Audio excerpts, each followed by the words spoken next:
दोस्तों, मेरा नाम है नीलेश मिश्रा। कहानियां सुनाता हूँ। ये है मेरा नया खास शो, मेरी प्यारी जिंदगी विद नीलेश मिश्रा। दोस्तों, मैं आपको सुनाने जा रहा हूँ अपनी मंडली की सदस्य अनुलता राज नायर की लिखी कहानी मेरे हीरो। अनुज, लड्डू का डब्बा अच्छे से बंद कर देना बेटा, चींटियां पड़ गई तो मुश्किल हो जाएंगी। अम्मा अपने पल्लू से माथे का पसीना पोंछते हुए आईं और एक डब्बा मेरे सामान के पास लाकर रख दिया। अम्मा, कितना सामान बांधोगी? शहर नौकरी करने जा रहा हूं, लड्डू बांटने नहीं। मैंने झल्ला के डब्बे गिने। 1 2 3 4।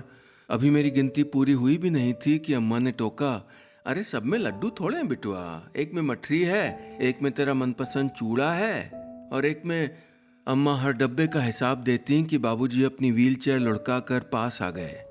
कुछ देर मेरी तरफ एकटक देखते रहे, सोचते रहे कुछ, फिर बोले, रहने रुकने का अच्छा प्रबंध कर लेना बेटा, आस पड़ोस अच्छा हो और दफ्तर में देखभाल के दोस्ती करना, बातों में ना आई हो किसी की। मुझे हंसी आ गई। दुनिया के सारे माँ बाप एक जैसे होते हैं, बात बात पे बच्चों की फिक्र करने वाले। मैं बाबूजी के सामने वहीं घुटनों पर बैठ गया। उन्होंने मेरे सर पर अपना हाथ धर दिया। मैं महसूस कर रहा था उनके हाथों की कपकपाहट। मुझे रुलाई आने लगी। बाबूजी मेरे हीरो थे। एक एक्सीडेंट में कमर पर लगी चोट के बाद व्हीलचेयर पे आ गए थे। तब मैं बहुत छोटा था, सिवाय अम्मा की गोद में छिपकर उनके साथ रोने के कुछ नहीं कर सकता था। पर बाबूजी ने मेरे और अम्मा के आंसू पोंछ डाले थे।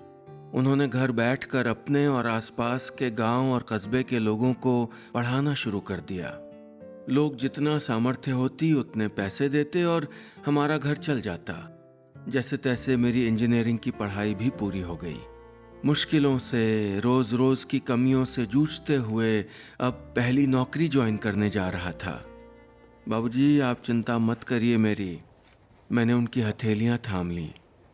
आपका बेटा हूं, आपकी तरह समझदार और मेहनती बनूंगा, एकदम आप जैसा। बाबूजी ने धीरे से अपना हाथ पीछे खींच लिया। मैंने चौंक के उनकी तरफ देखा। उनके होंठ कांपने लगे, जैसे कुछ बुदबुदा रहे हों, कुछ कहना चाहते हों पर कह नहीं पा रहे। क्या हो बाबूजी? मैंने डरते हुए पूछा। उन्होंने चेहरा घुमा लिया और बोले, नहीं, मेरे जैसा नहीं बनना मेरे जैसा। बाबूजी, मैं हैरान था। मेरे रोल मॉडल थे बाबूजी, मेरे आदर्श, पर आज ये क्या बोल रहे थे? मैं कुछ कहता या पूछता उसके पहले अम्मा रसोई से दौड़ी चली आई। उन्होंने बाबूजी के कंधे पकड़ लिए और रुंधे गले से बोली, नहीं अनुज के बाबूजी, ऐसा मत कहिए, और अब अपने कमरे में जाके आराम कर लो ना आप। अम्मा बाबूजी की व्हीलचेयर घसीटने लगी। उस रात मुझे नींद नहीं आई। पता नहीं क्या क्या दिमाग में आता रहा। बाबूजी के कांपते हाथ, उनकी बुदबुदाहट, उनकी आंखों के गीले कोर और अम्मा का उनको टोकना। अगले दिन मुझे जाना था। सोकर उठा तो अम्मा रसोई संभाल चुकी थीं। मेरे लिए पराठों का पहाड़ बन चुका था। मैंने अम्मा को छेड़ा, क्या अम्मा, इतने सारे पराठे? अब क्या तुम्हारा बेटा इंजीनियर होके भी बासी पराठे खाएगा? अरे शहर में अच्छे होटल में खाऊंगा, पार्टी उड़ाऊंगा दोस्तों के साथ। मुझे लगा मेरी बात पर अम्मा और बाबूजी हंस पड़ेंगे, पर दोनों खामोश मुझे ताकने लगे। कुछ देर अम्मा के चूल्हे की आग की तड़तड़ाहट सुनाई देती रही बस।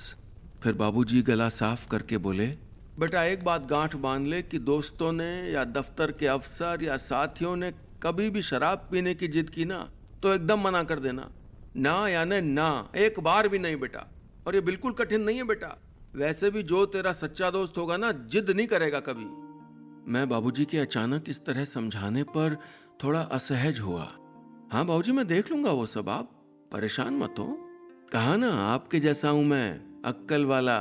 मेरी बात पर बाबूजी ने इशारा करके मुझको अपने पास बुला लिया और बोले, आज तू समझदार है, इसलिए ये बात कहने की हिम्मत जुटा पाया हूं बेटा। ये जो तू मुझको हीरो वीरो कहता है ना, सब बेकार है। और ये जो मैं व्हील चेयर पर, वो कोई एक्सीडेंट नहीं था बेटा। उस दिन मैंने दोस्तों के साथ शराब पी ली थी। नशे में इतना धुत था कि कुछ होश ही नहीं था और छत से सीधे नीचे आ गिरा था। क्या? आपने मुझे कुछ सूझ नहीं रहा था। हाँ बेटा, मैं कोई हीरो नहीं हूं, एक कमजोर इंसान था जो दोस्तों को मना नहीं कर पाया। सोचा मना करूंगा तो वो बुरा मानेंगे, पर ऐसा नहीं होता बेटा, ऐसा नहीं होता। उस दिन मैंने अपनी रीढ़ की हड्डी नहीं, अपनी इज्जत भी खो दी थी बेटा। तुझसे भी झूठ बोला, कैसे कि तू शराबी समझता अपने बाबूजी को।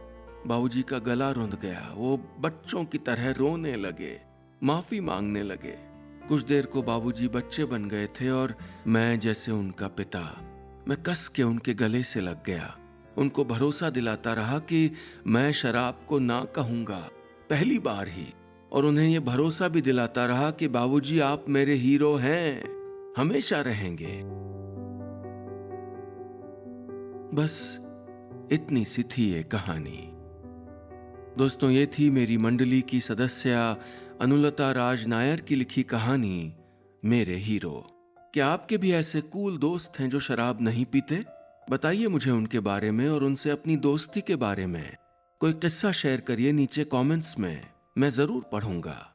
और हाँ, अगर आप चाहते हैं कि आप या आपके जानने वाले शराब नहीं छोड़ पा रहे और उनको कोई मदद चाहिए तो ईमेल करिए poisonswelove@gmail.com पर, यानी POISONSWELOVE@gmail.com पर, या देखाइए वेबसाइट poisonswelove.org।